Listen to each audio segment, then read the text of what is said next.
Assalamualaikum warahmatullahi wabarakatuh.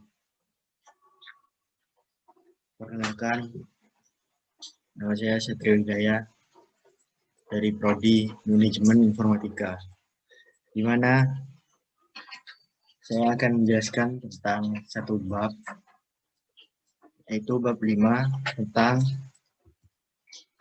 penggolongan komputer, di mana penggolongan komputer ini akan menjelaskan 3 pembahasan. Yang pertama, berdasarkan data yang diolah, berdasarkan penggunaannya, berdasarkan ukurannya.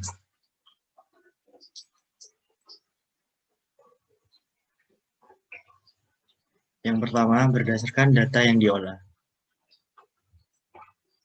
Ada 3, analog komputer, komputer digital, hibrid komputer. Analog komputer adalah komputer yang digunakan mengolah data yang berbentuk fisik dan bersifat kontinu. Komputer digital adalah komputer yang digunakan untuk mengolah data berbentuk angka atau huruf dan bersifat tetap. Yang ketiga, hibrid komputer adalah jenis komputer yang dapat digunakan untuk mengolah data analog atau digital.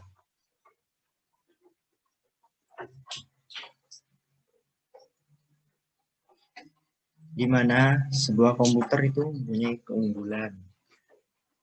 Keunggulan dari komputer digital itu memproses data lebih cepat dibandingkan dengan komputer analog. Dapat menyimpan data selama masih dibutuhkan oleh proses. Dapat melakukan operasi logika, yaitu membandingkan dua nilai dan menentukan hasilnya. Data yang telah dimasukkan dapat dikoreksi atau dihapus. Output dari komputer digital dapat berupa angka, huruf, grafik, maupun gambar. Memasuki berdasarkan penggunaannya. Berdasarkan penggunaannya itu ada 2.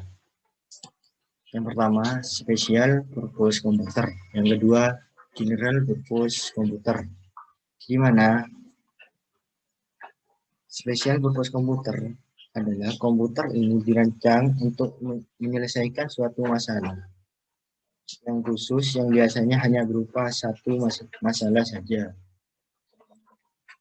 General purpose computer. Komputer ini dirancang untuk menyelesaikan bermacam-macam masalah. Berdasarkan ukurannya, komputer digolongkan ke dalam yang pertama, mikrokomputer. Mikrokomputer disebut juga personal komputer. Komputer mikro umumnya single user pemakaian tunggal. Perkembangan lebih lanjut dari komputer mikro adalah komputer supermikro. Supermikro komputer. Supermikro komputer merupakan multi-user system. Mini komputer. Mini komputer dapat dibagi lagi menjadi mini komputer, mini komputer, Meki mini komputer, super mini komputer. Mini komputer bersifat multi-user. Mini komputer dapat dihubungkan sampai dengan 6 port terminal. Small komputer. Small komputer disebut juga small scale mainframe komputer. Small komputer bersifat multi-user system. Small komputer menggunakan sistem multi-programming, multi-processing, dan virtual stroke. Medium komputer. Medium komputer disebut juga medium scale mainframe komputer. Medium komputer bersifat multi-user system. Medium komputer menerapkan konsep distribusi data processing DDP. Bisa disingkat dengan DDP.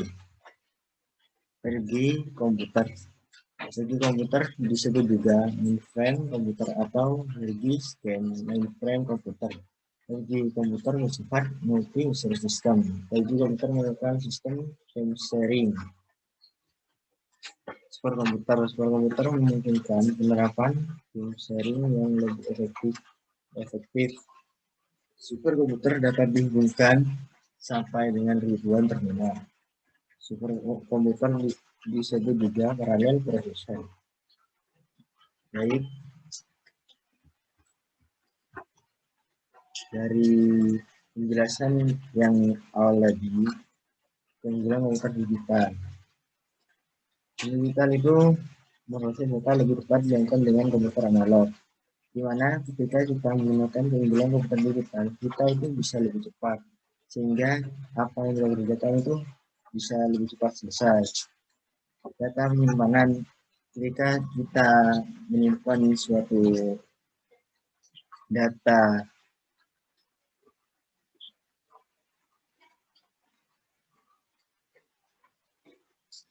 data yang masih bisa dibutuhkan itu yang sudah lama itu bisa kita butuhkan kembali.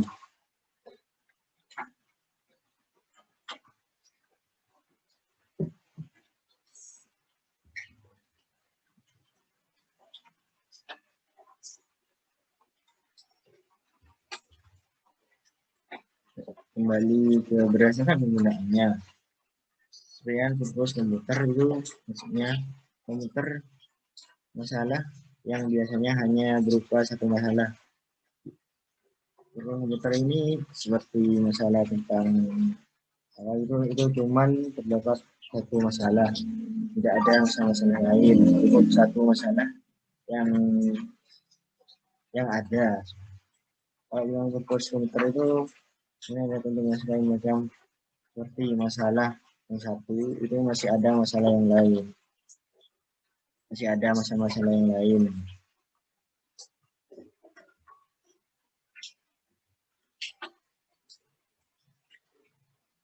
Baik, sekian presentasi dari saya sama Satu Gaya.